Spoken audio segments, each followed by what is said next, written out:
Learn to handle F, R, F, P, and N, and you will win. Listen, if you're intrigued by what F, R, F, P, N is, then stay tuned. We'll talk about it. Listen, whenever I was just finished the workout, and usually this is when I get a download. This is when I get like inspiration, flow. And so this is what happened. Whenever you're looking at growth, right? You're a dynamic leader and speaker. You have a lot of things happening. Life is busy.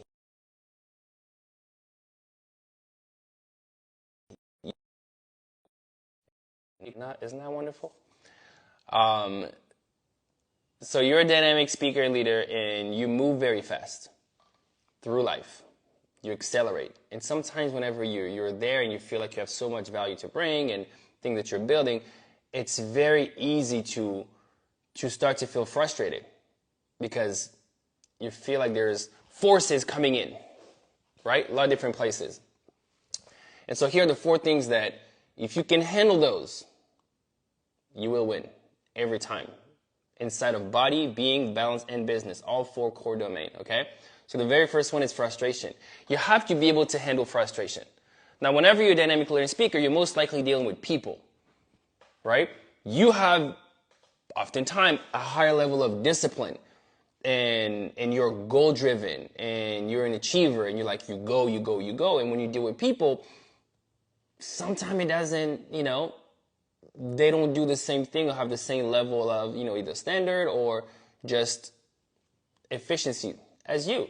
And then when you start to have kids, I have 6, well, there's even more of that, right? Where it's like you're just frustrated all the time. It's like, man, didn't I just say to clean your room? Didn't I just say to do that? And you just don't do it, right? And so there's a higher level of frustration. Now, whenever frustration happens as a dynamic leader speaker, it's so easy to go into what I call dragon mode. Dragon mode is like when you just go in, and you just burn everything, right? You just get so just intense inside of your tone, inside of your volume, your tonality, your timing. Like everything gets so much more intense because you get a lot more passionate about the outcome. But when you do that, you have a tendency of hurting people. Hurting your team, hurting your family, right? Inside of family, I'm talking about like your wife, your kids, like you just a little bit too much, right? So the first one handling is frustration. You have to know how to handle frustration. The second one is you have to handle rejection. Now, if you're a guy, yeah, you got to handle rejection. You're trying to be intimate with your wife, you say no, you got to handle rejection. You want to get a loan for something and they say no, you got to handle rejection. You want to get a contract and they say no, you got to handle rejection. You produce something and people just have negative feedback about it, you have to handle rejection. That used to be for me the hardest one to do. Right? You know my story a little bit, right? Born in Africa. Black people tell me I'm white. White people tell me I'm black. And then I'm just in this weird place in the middle. And they make those jokes. Hey, if everybody has to go back to their country, black people go to Africa. White people, you go to Europe. But you mixed kids, you go to the ocean. That's what the blue is there. You go in the blue. And I used to feel just rejected because I want to be part of one or the other. Right? I just don't want to be in the middle. I want to be one or the other. And so I took that as an adult and built something around it to protect me from rejection. But rejection has a story behind it every time. Right? You produce an art. Somebody does a book. Gets rejected. People don't like it. What are you telling yourself about it? Right? You're telling yourself that you're not good enough. You're telling yourself that you're stupid. You're telling yourself that they're stupid and not good enough. You creating a story behind it. Rejection is the place where you can just reframe a story to be able to be empowering for you to move forward. Because you can go the opposite side, right? Which is creating a story that makes me feel bad because it makes them feel better or makes them look better. Right? You have to handle rejection, especially as a dynamic leader and speaker because you move so fast through life that if you don't know how to handle rejection, you might take it home and hurt your family. Third one is financial pressure. You have to handle financial pressure. I know, it's hard. Financial pressure is hard. Financial pressure is one of the reasons people get divorced the most, right? Because it's like when money starts to get tight, everything is harder. Everything is harder. You can do activities the way you want to. You can do date nights the way you want to. You cannot get your kids what they want. You cannot get your wife what they want. You cannot do the vacation, right? And whenever you go and you build so fast, it's so easy to have financial pressure, right? We're just like bills are due and you don't have enough money, and then just feel like this is just pressuring. But everybody that is successful, has been successful, had to handle financial pressure. And again, instead of financial pressure, it's the same exact thing as stories. Like, what is the story you're telling yourself about it? Are you stupid? You take unnecessary risks? Or are you building? Are you investing for something bigger? But also, instead of financial pressure, is this place of like not hiding, right? Like I used to do that. You feel financial pressure and you're like, I'm just not going to talk to anybody. I'm just going to handle it. I'm just going to wait. But when you wait and you do all this, like what you're doing is just like people are in the dark, right? Oh, I'll show back up whenever it's better. People are in the dark. Financial pressure requires you to have tough conversation, tough discussion about budget, tough discussion with your vendor about like, hey, this is where we at. Yes, I'm still going to take care of it. Or, hey, I can't do it. Can we just get a payment plan? Like you have to get to this place. But what we don't want to do is have this story of like you're not good enough and you messed up and you're ashamed and you feel guilty and sadness and you contract and you just do this versus like, no, it is part of it. Financial pressure takes you to a place where I call the valley of despair or the valley of death, right? Like right here, the pit. The last one is you need to learn how to handle numbness. That's the N. I talked about it, I think, yesterday or so, where it's like something new becomes normal, something normal becomes numb, something numb becomes the pit. The pit, right here, the bottom, is where decisions have to be made. And instead of decision is where transformation happens. Not the outcome, the decision. The decision to stay married, the decision to finally work out, the decision to get on one knee and propose, the decision to give your 2-week notice or to stay. The moment of decision is when something happens in you because you get to the place of like having to make that decision. Decision creates transformation. Here, the pit. Now to get to the pit, you started here. You are this uninformed optimist. I've been this uninformed optimist many times. You can ask my wife. Many times. So excited. Right? When I look back at my journal about how you feel. Excited. Right? Because I'm just such a optimist. I'm looking at the journal like, we're going. How are we going there? I don't know. But we are going there. Uninformed optimist. You're here. You're looking at this path of like where you want to go. And you don't know how to do it. But you're going. Here, you start to do the work and you become this informed pessimist. You're like, holy shit, okay. It's going to require a lot of work. And I don't know that I can keep up, or I don't know how long. Right? I remember like many times in our business, especially in the early years, like, we're there and it was tough and it was challenging. My wife was asking me like, when? Like, when is it going to get better? I'm like, soon. When? I don't know. Soon. When? I don't know, but soon. Because you start to understand that there's a lot of work that is required. And work start to pile up, start to add on, and it just feels harder and harder. Right? You start this business and you're like, oh my gosh, I have to deal with marketing, with sales, with legal, with protection, with payroll, with optics, with HR. And you're like, man, there's so much. I don't know that I can handle it. For how long? Like it feels like this marathon that has no end.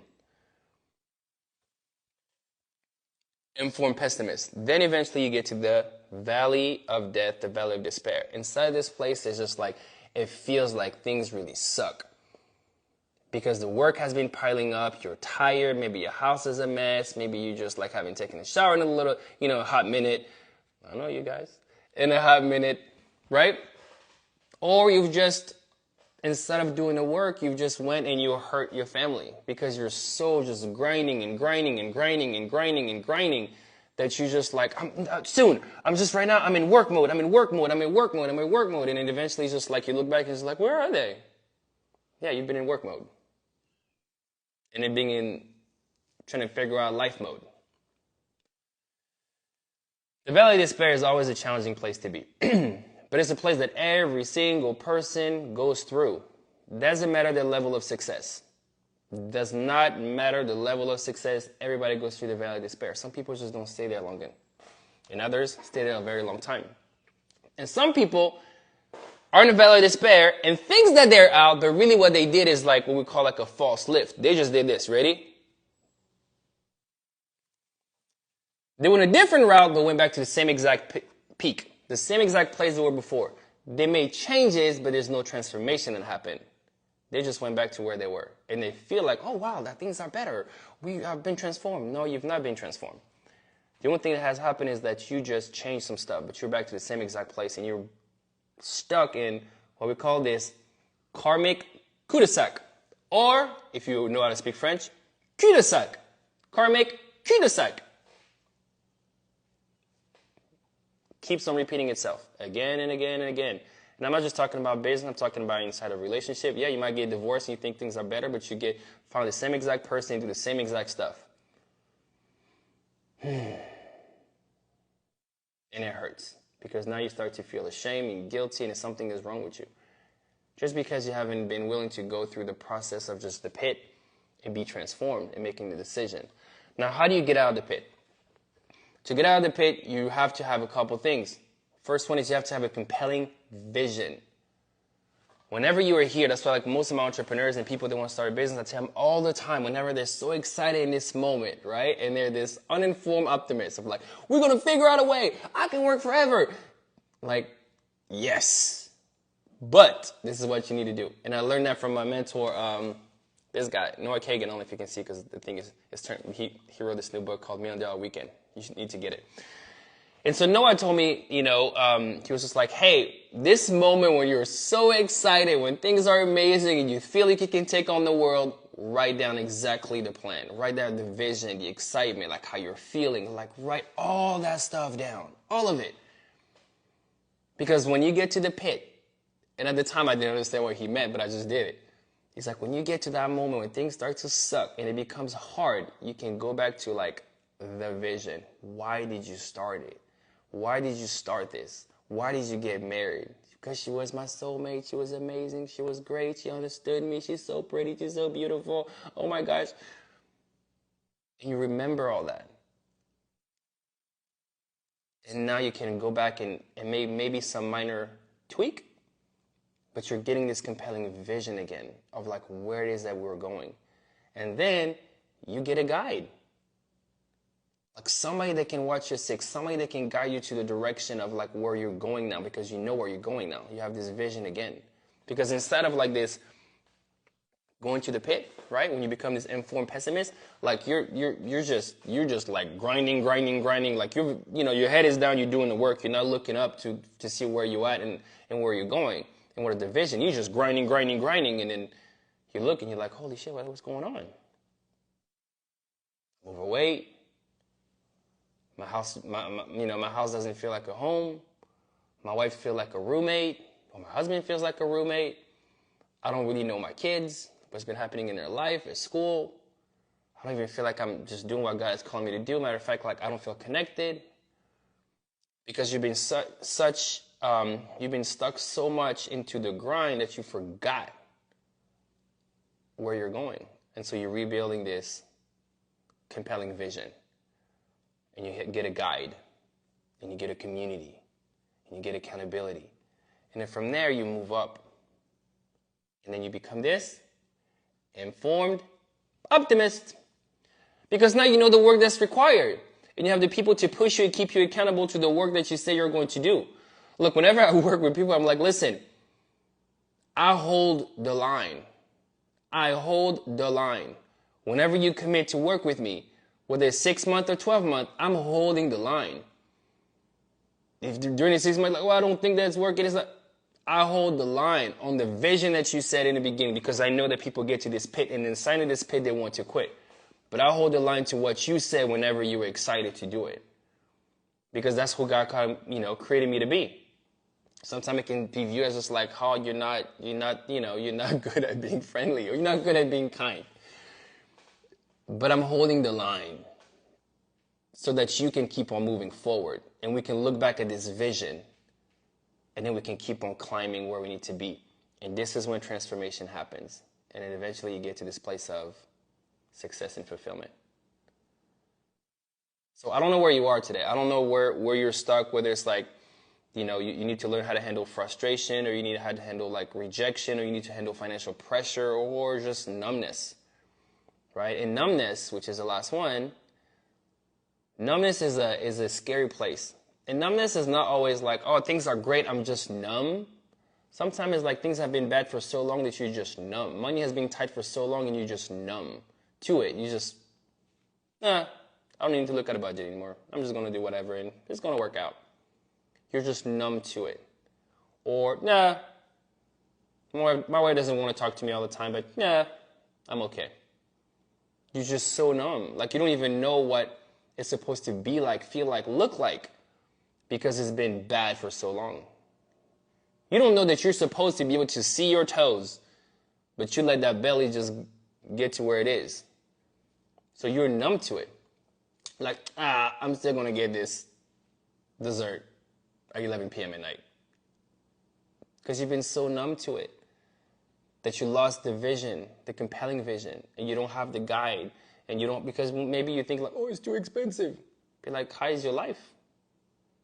Like, what would you do to live? Because at some point, whenever you cross the line of like, you're getting divorced or you're a health crisis, there's no amount of money that can save you. There's no amount of prayer that can save you. Whenever you cross a line, there's no return possible. And at that moment, you would want to sacrifice and give anything and everything. It will be too late. Okay? Breathe. Just breathe. It's end of January. We're in February now, actually. This is when a lot of people quit on the goal that they had this year. It starts to happen now at a fast rate. Fast rate. So if that's you, just breathe. Look at it. If it's frustration because you started to work out and then you stopped working out and now you're like, forget this. It's not too late. If it's maybe rejection, you're like, man, I want to start this, this polishing business and then nobody wants to work with me, whatever. Just breathe. Or if it's financial pressure, like, hey, the bills of like Christmas and all that stuff is like getting tight and stuff. Just breathe. Or maybe it's like you're being numb and you're like, man, things are not going well. And I don't know that I keep going. Just breathe. There's a tool that I use often to be able to reframe stories. This is called the stack. It allows you to stop, allow you to struggle with the fact that you got yourself there. That means if you got yourself there, that means you can get yourself out of it, right? And it allows you to strike, get some type of action to be able to move and get out of where you're at. This is where the compelling vision is. This is when get a coach, get a guide, someone can watch your six, get a community, so you can eventually get to success and fulfillment. All right, you got this. It's not too late. It's just the beginning. Julian signing out, saying remember to release it, be seen, don't hide. 3, 2, 1, off you go.